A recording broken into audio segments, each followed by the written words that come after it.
श्री शिवाय नमस्तुभ्यम। हर हर महादेव। कैसे हैं आप सब दोस्तों? आज की ये वीडियो बहुत ही ज्यादा खास होने वाली है क्योंकि कल यानी कि मंगलवार के दिन एकादशी तिथि पड़ रही है।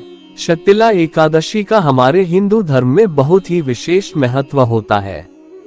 माघ मास के कृष्ण पक्ष की शतिला एकादशी 6 फरवरी दिन मंगलवार को मनाई जाएगी। इस दिन कई बेहद शुभ योग भी बन रहे हैं। अगर आप इस दिन कुछ विशेष उपाय करते हैं तो आपको बेहद शुभ फल मिलेंगे। हर साल माघ महीने के कृष्ण पक्ष की एकादशी को शतिला एकादशी के नाम से जाना जाता है। शतिला एकादशी को पाप हरनी एकादशी के नाम से भी जाना जाता है। इस दिन भगवान विष्णु की विशेष पूजा आराधना करने के लिए समर्पित माना जाता है। अगर आप अपने जीवन में चल रहे सभी प्रकार के संकट और दुख को दूर करना चाहते हैं तो आप एकादशी के दिन इन विशेष उपाय को जरूर करें। आपके जीवन की सारी समस्याएं दूर हो जाएगी। अगर आपके जीवन में किसी भी प्रकार की कोई समस्या है तो आप मंगलवार के दिन इन उपायों को करके अपनी किस्मत को चमका सकते हैं। अगर आप मंगलवार के दिन ये उपाय करते हैं तो भगवान विष्णु और मां लक्ष्मी की विशेष कृपा से आपको जबरदस्त लाभ होगा। साथ ही शतिला एकादशी पर बहुत ही शुभ योग बन रहे हैं। अगर आप इन उपायों को एकादशी के दिन करते हैं तो जीवन में आने वाली बाधाएं दूर होगी। आपको नौकरी कारोबार में तरक्की के कई अवसर मिलेंगे। आपको करियर में सफलता मिलेगी और आपको सभी कष्टों से मुक्ति मिलेगी। दोस्तों, आज की वीडियो में आपको बहुत ही खास उपाय बताएंगे जिन उपायों को गुरुजी की ही कथा को सुनकर और समझकर ही हम आपको समझाने का पूरा प्रयास करते हैं। तो आप सभी से एक छोटी सी गुजारिश है, आप सभी वीडियो को लाइक और शेयर अवश्य करें और कमेंट में श्री शिवाय नमस्तुभ्यम या हर हर महादेव अवश्य लिखें। महादेव की कृपा से आपके जीवन में सदा सुख शांति बनी रहेगी। दोस्तों, प्रत्येक वर्ष माघ मास के कृष्ण पक्ष की एकादशी को शतिला एकादशी के नाम से जाना जाता है। इस दिन जगत के पालनहार भगवान विष्णु की विधि विधान से पूजा की जाती है। अगर आप इन विशेष उपायों को एकादशी के दिन करते हैं तो आपके जीवन के सारे दुख कष्ट तकलीफ दूर हो जाएंगे। दोस्तों, पहला जो ये उपाय है यह उपाय बहुत ही ज्यादा लाभकारी है। अगर आपके जीवन में बहुत ज्यादा दुख है, कष्ट है, तकलीफ है तो इस उपाय को आपको मंगलवार के दिन किसी भी समय कर लेना है। आपके जीवन के सारे कष्ट दुख तकलीफ दूर हो जाएंगे। आपको हर क्षेत्र में तरक्की मिलेगी। भगवान विष्णु और मां लक्ष्मी की विशेष कृपा आपको प्राप्त होगी।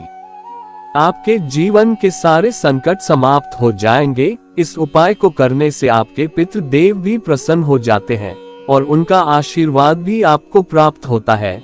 अगर आपको पितरों का आशीर्वाद प्राप्त हो जाता है तो आपके जीवन में धन वैभव सुख समृद्धि यश मान सम्मान में कभी किसी भी चीज की कमी नहीं रहती है।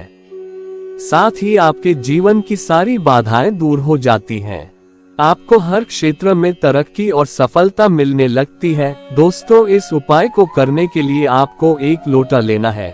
लोटा आप चाहे तांबे का ले या स्टील का, और फिर उस लोटे में अपने घर से शुद्ध जल भर लेना है और फिर उस लोटे में आपको एक चुटकी तिल डाल देने हैं। आप चाहे तो काले तिल डाल दें या आप सफेद तिल भी डाल सकते हैं। और फिर इस लोटे में आपको एक चुटकी हल्दी डाल देना है क्योंकि यह उपाय आप भगवान विष्णु और मां लक्ष्मी को प्रसन्न करने के लिए कर रहे हैं।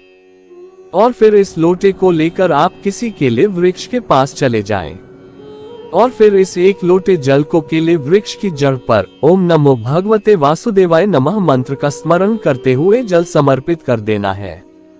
और फिर आपकी जो भी प्रार्थना है, आपकी जो भी समस्या है, भगवान विष्णु से प्रार्थना अर्चना करें। ऐसा करने से आपके जीवन के सारे कष्ट तकलीफ दूर हो जाएंगे।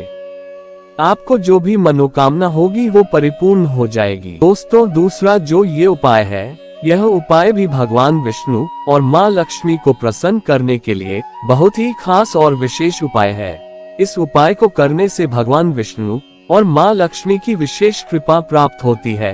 अगर आपकी जीवन में धन की बहुत कमी है आपके घर में पैसों की कमी रहती है, आपके घर परिवार में आर्थिक तंगी बनी ही रहती है, आपको किसी भी कार्य में सफलता नहीं मिलती है, या आपको कारोबार व्यापार में घाटा हो रहा है, या आपका बिजनेस नहीं चल रहा है, तो इस उपाय को करने से आपका कारोबार व्यापार में प्रॉफिट होगा। साथ ही जीवन से धन संबंधी सभी प्रकार की समस्याएं दूर हो जाएगी। दोस्तों, इस उपाय को करने से आपके जीवन के सारे संकट समाप्त हो जाते हैं। इस उपाय को करने के लिए आपको एक मिट्टी का दीपक लेना है। उस दीपक में आपको एक लंबी बाती लगा देना है और फिर आपको उस दीपक में शुद्ध घी डाल देना है। फिर आपको एक चुटकी काले तिल लेना है और फिर इन काले तिल और उस दीपक को लेकर आपको प्रदोष काल के समय यानी कि सूर्यास्त के 45 मिनट पहले या 45 मिनट बाद आपको केले वृक्ष के पास चले जाना है और फिर इस दीपक को जलाकर केले वृक्ष के जड़ पर के पास रख दें और फिर ओम नमो भगवते वासुदेवाय नमः मंत्र का स्मरण करते हुए इस दीपक में एक चुटकी काले तिल डाल देना है और फिर आपकी जो भी धन से संबंधित समस्या है, आपको कारोबार से कोई समस्या है, तो आप भगवान विष्णु से प्रार्थना करें। ऐसा करने से आपको सुख और धन सौभाग्य की प्राप्ति होगी। दोस्तों, तीसरा जो ये उपाय है, ये भी उपाय बहुत ही ज्यादा खास और लाभकारी है।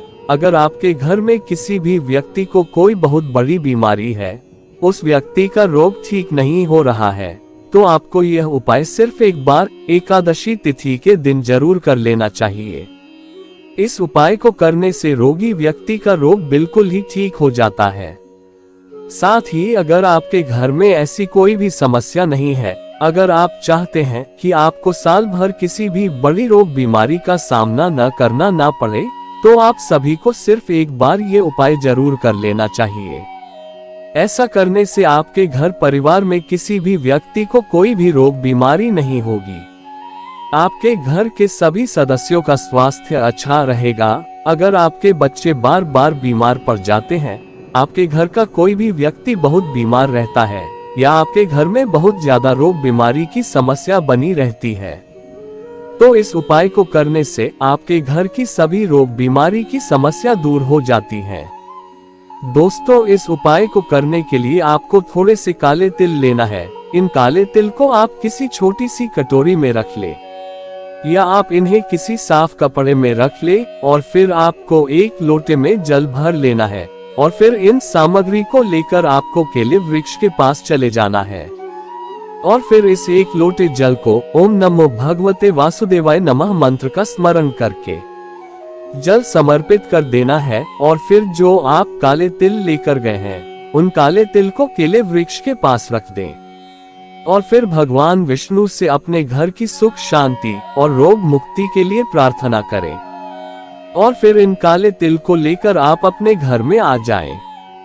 और अगर आपके घर में कोई भी व्यक्ति बीमार है, तो इस तिल को किसी सिलबट्टे में बांट लें और फिर नहाने वाले पानी में डालकर उस रोगी व्यक्ति को इसी पानी से स्नान कराएं। ऐसा करने से उस व्यक्ति का रोग ठीक हो जाता है। और अगर आपके घर में कोई भी व्यक्ति बीमार नहीं है, तो इसी तरह से इस तिल को पानी में डालकर स्नान कर लेने से उस व्यक्ति को रोग बीमारियों की समस्याओं से छुटकारा मिल जाता है। अगर आप चाहते हैं कि आपके घर में कोई बड़ी रोग बीमारी ना आए, तो आप सभी लोग इस विशेष उपाय जरूर कर लें। दोस्तों, ये 3 उपाय बहुत ही खास उपाय है। आप इन 3 उपायों में से कोई एक उपाय जो आपको अच्छा लगे आप जरूर करें। श्री शिवाय नमस्तुभ्यम। हर हर महादेव।